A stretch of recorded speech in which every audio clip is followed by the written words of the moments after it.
시청자 여러분 안녕하십니까? 황보순이 장성호의 정치업 시작합니다. 네, 여러분 안녕하세요. TV자율보 구독, 좋아요, 알림 설정 그리고 댓글까지 오늘도 꼭 달아주시고 오늘 요즘 구독자가 상당히 많이 늘고 있어요. 네, 네. 그래서 구독자와 함께하는 우리 정치업 여러분이 이끌어가는 겁니다. 여러분 많이 참여해 주시기 바랍니다. 네. 이재명 후보의 말실수가 계속 반복되고 있습니다. 이게 지지율에 영향을 미치고 있는 것 같은데요. 120원 커피, 호텔 경제학, 거북선 발언. 최근에 경남 양산 유세에서 그것도 양산이었어요. 양산. 거기서 울산에 포항공대가 있다고 해서 온라인상에서 지금 막 젊은 분들이 많은 비판을 하고 있대요. 그러면 부산에 서울대가 있다 뭐 이렇게 밈까지 돌고 있다고 하는데 이 이재명 후보의 잦은 말실수 뭐가 원인이라고 생각합니까? 울산에 포항공대가 있습니까? 아니 포항공대는 당연히 포항에 있겠죠. 그렇군. 네. 참. 그럼 울산에는 울산공대가 있나요? 울산은 유니스트라는 대학이 있습니다. 울산공대가 있습니다, 사실. 그러니까 이분이 이제 지방대학 육성해야 된다, 뭐 이런 걸 얘기를 하시면서 이런 말실수를 하신 거예요. 그러니까 단순한 말실수인지 아니면은 정말 제대로 파악을 못하고 있는 건지. 그 지난번에 거북선 발음도 그 시흥인가요? 거기서 유세하다가 제가 그걸 차에서 들었어요. 네.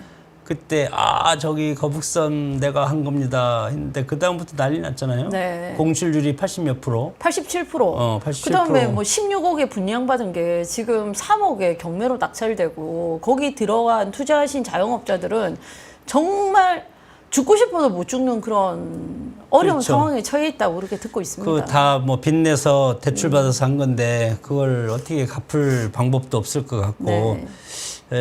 정치인들의 말실수는 준비되지 않아서 그렇습니다. 아니 이분은 자기가 준비된 대통령이라면서요. 그건 아니 준비된 대통령 과거에 김대중 대통령이 준비된 대통령이죠. 이분은 뭐 그냥 여러 번 출마한 대통령. 여러 번 출마를 하고 어제 그저께 TV 토론하는 걸 보니까 지난번 대선 지금 뭐 세 번째 출마했잖아요. 그런데 아직까지 준비가 안 된 것 같은 느낌이 살짝 저는 받았어요. 모르겠습니다. 아주 뭐 준비가 잘 됐다고 또 평가하는 사람도 있겠죠. 지지층들은. 아니 제가 볼 때는 대세론에 너무 취해가지고 본인의 이 지금 공격받을 거리들이 많은데 생각보다 그거에 대해서 방어할 준비가 좀 덜 됐던 거 아닌가. 그제 그 TV 토론에서 이준석, 김문수, 권영국 후보가 한 팀. 권영국 후보까지 가서 있어요. 아니 권영국 후보가 계속 물어봤잖아요. 근데 답변을 못하고 아이고 그건 나중에 답변하겠습니다. 나중에 그거 결정하겠습니다. 그렇게 했어요. 그러니까 권영국 후보가 아니 그 여기서 발표를 해야 되고 나중에 한다면 뭐 그러면 이게 뭐 언제 이게 답이 됩니까? 막 그렇게 해서 나중에 이재명 후보가 TV 토론할 때 보면 질문할 사람이 없어요. 질문 규칙이 자유토론이라고 그래서 자기가 주도권 토론인데 6분인가요? 뭐 6분 30초가 그래요. 그러면 의무적으로 2명한테 질문을 해야 돼. 근데 질문할 사람이 없어요. 그래서 질문했다가 본전을 못 찾으니까. 처음에 이준석 후보한테 찔렀다가 완전히 당했죠. 그다음에 김문수 후보한테는 뭐라고 했냐면 당신은 내란 세력이고 12.3 비상계엄도 당신들이 일으키니까 같은 내란 세력이 가니까 왜 후보 나왔냐. 그러니까 김문수 후보가 그랬어요. 나는 12.3 비상계엄 반대고 그리고 만약에 국무회의 나 안 불러서 못 가는데 불러서 가면 거기 들어놓아서 내가 계엄 막을 것이고 내가 왜 계엄을 좋아하냐. 나는 그러니까 반독재 투쟁하다가 직선제기행 하다가 이렇게 데모하다가 2번이나 구속되고 감옥 가고 그렇게 했는데 내가 왜 계엄을 찬성하겠냐. 그리고 내란 동조 세력이라는데 지금 내란이라고 확정된 게 있냐. 재판받고 있는데 그렇게 얘기해도 계속 내란 동조 세력이라고 프레임 걸고 그걸로만 해서 대통령 먹으려고 했던 거예요. 보니까. 그러니까 그걸 되겠습니까 이 나라가. 그러게요. 이재명 후보 생각보다는 토론회에서 좀 실망스럽다. 그러니까 답변하기 곤란하면은 전부 극단적으로 몰아가지 마라. 그리고 뭐 질문을 자꾸 그래서 이준석 후보가 자꾸 재촉하니까 좀 가만히 있으라고. 답변할 시간을 달라고 막 이러면서 이거 버럭했잖아요. 예, 짜증내고 뭐 버럭하고 또 답변 안 하면서 시간 끌고 그냥 그다음에 답변이 30초거든요. 질문에 답을 해야 되는데 또 질문으로 되물타기를 하고. 예. 그리고 답변을 하면 잠깐만 지금 시간이 안 돼서요 하고 10초 흘려보내고. 네. 어쨌든 그 토론회에서는 본인이 잘못한 게 있으면은 잘못했다고 그러고 또 의혹을 해소해야 될 부분이 있으면 적극적으로 해소하고 이랬는데 너무 이제 방어적으로만 하다 보니까 제대로 오히려 방어도 안 된 것 같다. 이런 평가를 많이 하시는 것 같습니다. 네. 자, 이재명 후보 참 곤욕스러울 것 같아요. 어제 이재명 후보의 성남시장 시절 업무 추진비에 대한 폭로 기자회견이 있었습니다. 더불어민주당의 전 권리당원인 백광현 씨라는 분이 이재명 민주당 대선 후보가 성남시장 시절에 업무 추진비를 수백만 원 현금으로 인출해서 이제 업무 추진비가 전부 이제 카드로 뽑아쓰게 뭐 결제하도록 돼 있는데 현금으로 인출해서 사용한 사실이 있다라고 했습니다. 이 돈을 뽑아서 이제 직원들 경력금으로 썼다는 건데요. 이거 아무리 직원들 경력금으로 줬다 해도 현금으로 뽑아가지고 이렇게 지급하는 거는 법적으로 좀 문제가 있지 않을까요? 글쎄 그걸 뭐 고발했다고 그러니까 백광현 씨 권리당원이죠. 네. 그래서 지금 뭐 국민의힘에서 이거에 대해 상당히 관심을 갖고 있어요. 네. 이것이 어떻게 추이가 어떻게 진행되냐. 워낙 고소고발이 지금 막 난무하고 있지 않습니까? 네. 그리고 이재명 후보는 지금 대판을 여러 개 받고 있는 후보고 역사상 이런 후보가 처음이지 않습니까? 네. 그런 사법 리스크가 있는 후보가 지금 제1당에 지금 후보로 나와서 지금 뛰고 있고 그 법강화가 상당히 문제돼서 이준석 후보가 그 과일 사 먹은 걸로 하면 코끼리 키우냐 그런 얘기도 네. 했고 그래서 이제 업무 추진비를 카드로 쓰는 거죠 요새. 그렇죠. 네. 카드로 쓰는 건데 어떻게 카드를 현금으로 어떻게 빼낼 수 있습니까? 현금으로 뽑을 수는 있죠. 왜 뭐 카드 현금 서비스 같이요. 예.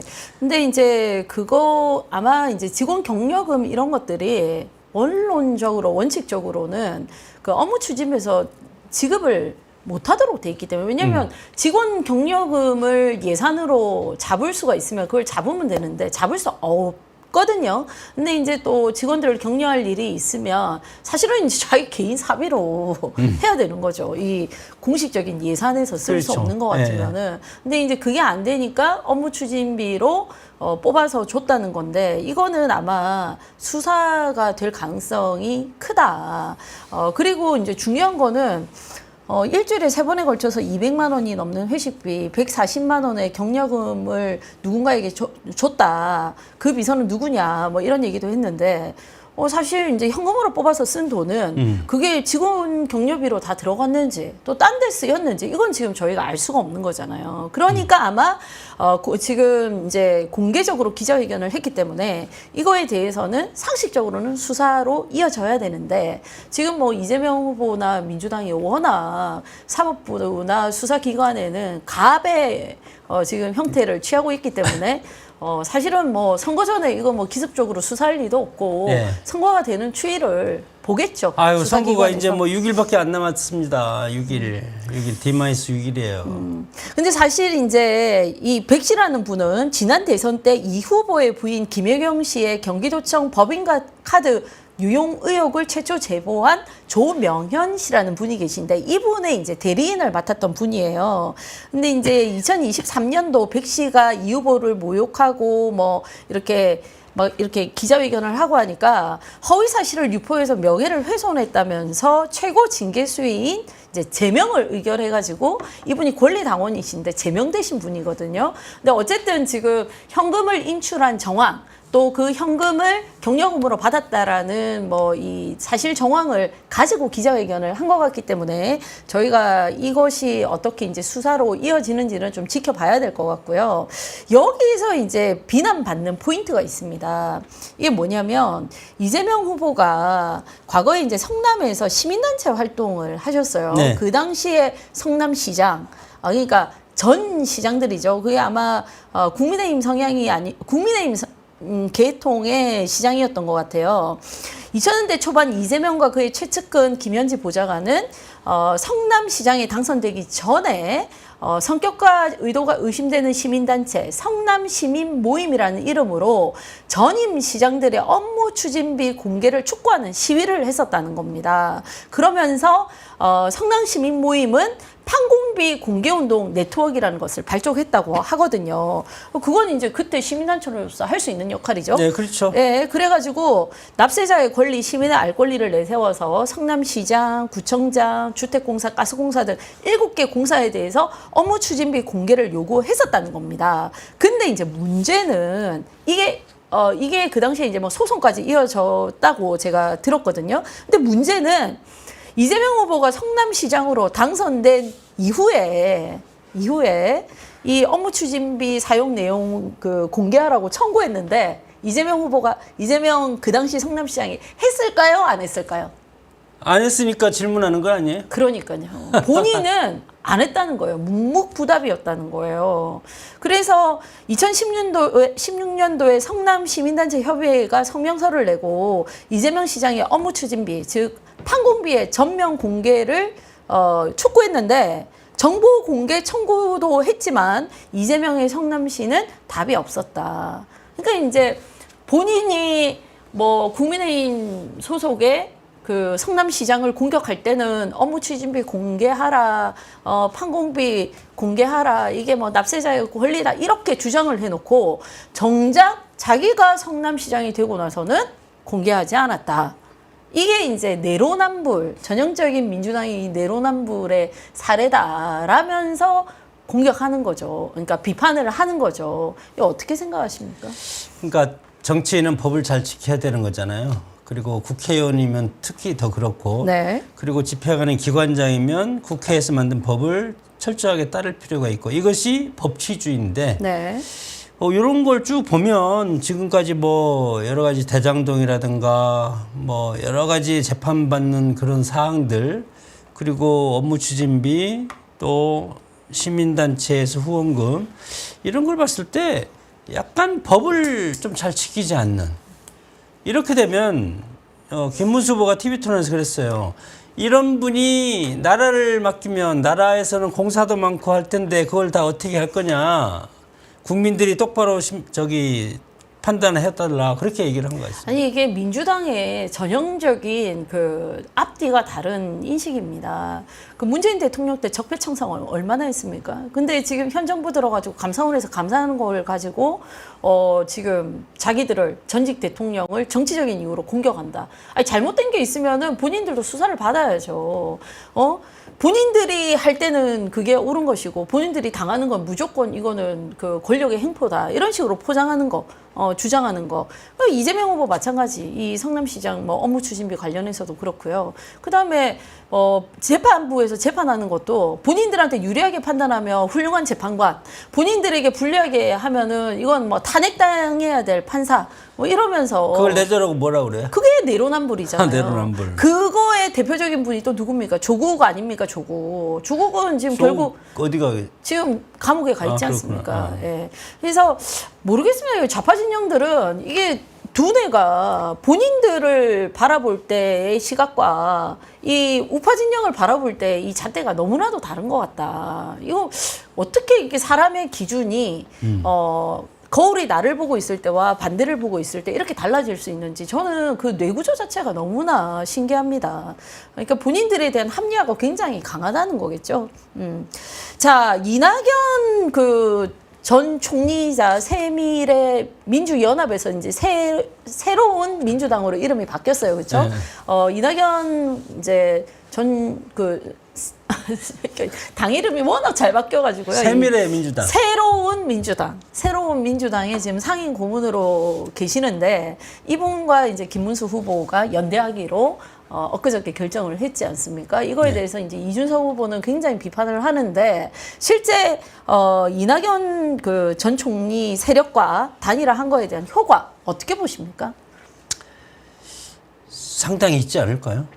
사실 근데 새로운 민주당은 그 내부에 지금 전직 의원의 상징적인 분이 이낙연 전 의원과 그다음에 전병헌 예. 전 의원이 지금 동작을. 당대표죠. 예. 상징적인 부분 이름 거론해놓으면 그 두 분밖에 없어요. 그래요? 그리고 실제 지난 총선 때 자유통일당은 2.26%를 받아서 아깝게 3%가 안 돼가지고 국회의원 2명 배출을 못했습니다. 그래서 이 사표가 합쳐져가지고 이준석 개혁신당의 한 표, 한 명, 그다음에 조국 혁신당의 한 명을 추가 당선시키는 결과가 초래됐어요.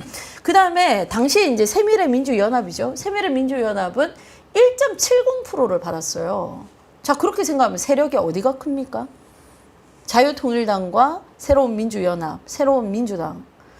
근데 지금 자유통일당은 뭐 아무 조건 없이 구주화 후보가 후보 사퇴를 하고 김문수 후보를 돕겠다 이랬는데 지금 새로운 민주당 같은 경우는 1.70%를 가지고 김문수 후보와 단일화를 하겠다면서 그 개헌에 동의를 하고 공동정부를 구상한다. 그거는 이제 뭔가 나중에 농공행상을 하겠다는 뜻이죠.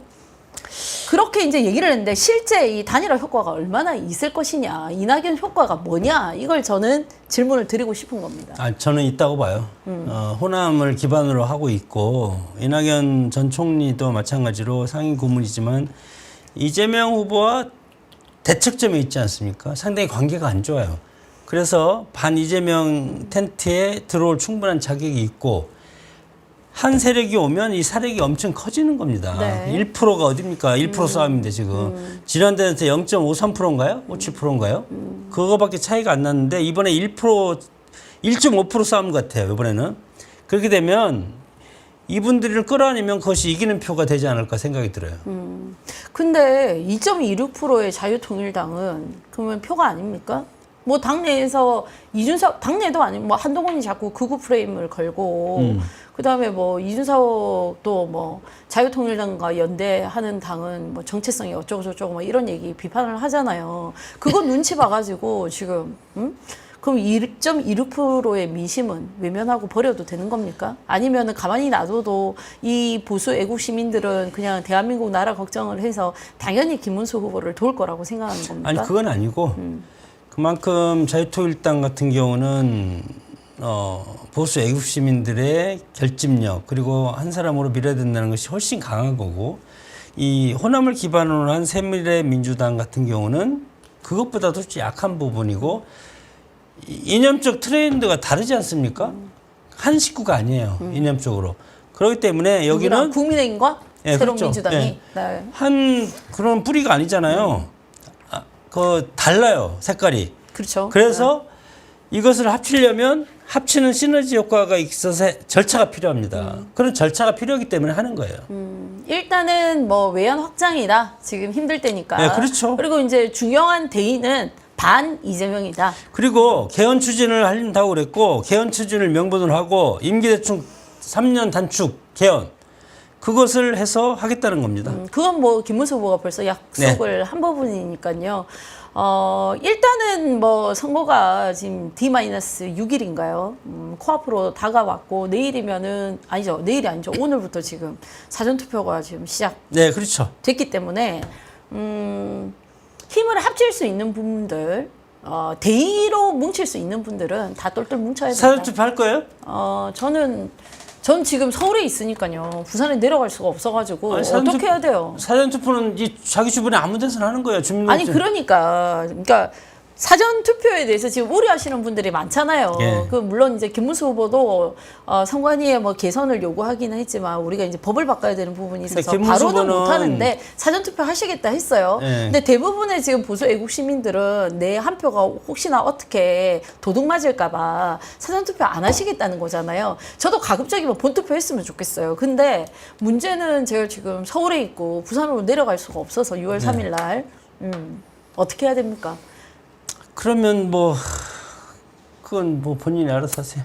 그래서 이거 김문수 후보 같은 고민이 경우는 많아요. 네. 인천 계양 이재명 후보 지역구에서 투표를 하고 이재명 후보 지역구에 가서 근데 투표를 거기서 해요? 하고 그다음에 그 인천이잖아요. 거기가 인천을 산 이유가 인천 상륙 작전. 네. 그래서 다시 그런 상징적으로 하는데 또 SNS는 내용은 좋네요. SNS 상당히 비판합니다. 왜 사전투표를 하냐? 두 번째는 거기는 원희룡 지역구인데 원희룡한테 이용당하는 거 아니냐? 뭐 별말이 다 그래요? 네. 근데 아니 뭐 인천 상륙 작전을 계기로 우리 남한이 완전히 북한한테 먹히려고 하다가 우리가 밀고 저 북으로 그저 백두산까지 올라갔잖아요. 그렇죠? 그런 상징성은 저는 뭐 의미가 있다고 보고 또 한편으로는 계양 주민들이 뭐 이재명 후보가 대통령 떨어져도 이제 국회의원 그만두지는 않을 거 아니에요. 네. 않긴 하겠는데 본인 지역구에 큰 연고도 없으면서 사실 송영길 전 의원의 지역구를 그냥 그게 방탄이에요. 받아가지고 온 거잖아요. 네, 방탄이 왜냐하면 재벌을 피하기 위해서 국회의원이 된 거지. 네, 그래서 뭐 계양 시민들은 모르겠습니다. 기분이 좋을지 안 좋을지는 모르겠는데 일단은 뭐 의미는 있는 사전 투표 행보인 것 같습니다. 근데 저는 여전히 지금 사전 투표를 해야 되나 말아야 되나 엄청 고민에 있다는 거. 네. 하십시오. 근데 안 하는 것보다는 네. 일단 해야 될 것 같다는 생각이 들어요. 안 할 수는 없잖아요. 안 할 네. 수는 없잖아요. 근데 제가 6월 3일에 도저히 거기 북한에 내려갈 수가 우리 없어요. 시청자들한테 한번 물어보세요. 어떻게 해야 될 건지. 어떻게 해야 되는지 네. 좀 댓글로 남겨주시기 바랍니다. 제가 어떻게 해라는 의견이 많냐에 따라서 결정하겠습니다. 자, 이명박 전 대통령이 그저께 김문수 후보와 우찬을 했어요. 깨끗한 김문수를 도우러 왔다 이렇게 말했는데 이재명 민주당 대선 후보가 대통령이 되면 국가를 통치하는 게 되고 김문수 후보가 되면 국가를 경영하는 대통령이 될 것이다. 국가를 경영하는 훌륭한 대통령이 되면 좋겠다. 이렇게 얘기를 했습니다. 자, 이거 어떻게 보시나요? 그 이명박 대통령은 경제 전문가잖아요. 네. 기업인이고 그래서 김문수 후보 만났을 때 상당 부분 1시간 동안은 경제 얘기를 했답니다. 경제 걱정. 상당히 경제가 어렵습니다. 지금 공실 있고 거북섬 87%까지 공실 있고 심각합니다. 그렇기 때문에 이번 시대 정신은 뭐 그 새누리당하고 국민의힘이 이제 합당 선언 공동정부 구성을 선언하는데 거기에 극이 들어갔다는 것 같아요. 지금 시대 정신은 윤석열, 이재명이 정계 은퇴하는 거다. 그게 들어가 있다고 그러더라고요. 네. 이명박 전 대통령이 김 후보에 대해서 여러 가지 뭐 좋은 얘기를 많이 하셨는데 장점이 대중에게 많이 알려주고 있다. 그리고 김 후보는 노동자도 잘 알고 당연하죠. 뭐 노동운동의 1세대 그 완전히 뭐 노동운동 그 민노총 한노총의 뿌리를 만드신 분이니까 기업도 잘 알고 행정 경험도 해본 좋은 후보다. 사실 이제 좋은 경험적인 측면에서 아주 우위에 있다는 걸 또 강조를 하셨습니다. 이 역대 대통령들이 지금 이명박 후보뿐만 아니라 박근혜 전 대통령도 얼마 전에 이제 김문수 후보가 그 대구 내려갔을 때 예방을 하지 않았습니까? 네. 그때 김문수 후보 예방 시에 김 후보를 도울 방법을 찾겠다.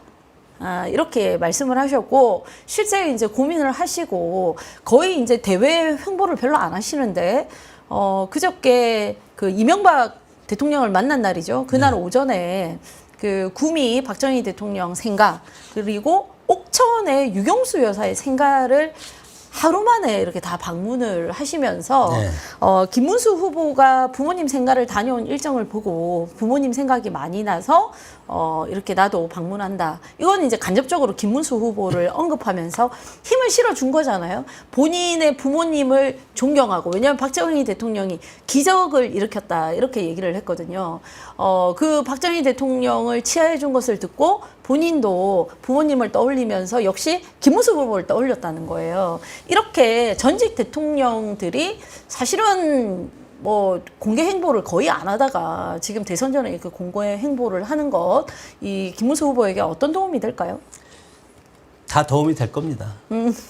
다 왜냐하면 일정 부분 뭐 싫어하는 사람도 있지만 그 대통령에 대해서 열성 팬들이 많이 있지 않습니까? 네. 그렇기 때문에 보수가 배출한 대통령들이 같이 힘을 합치는 모습 그러면 유권자들이 그걸 보고 투표장에 가기 때문에 도움이 네. 된다고 생각이 듭니다. 네.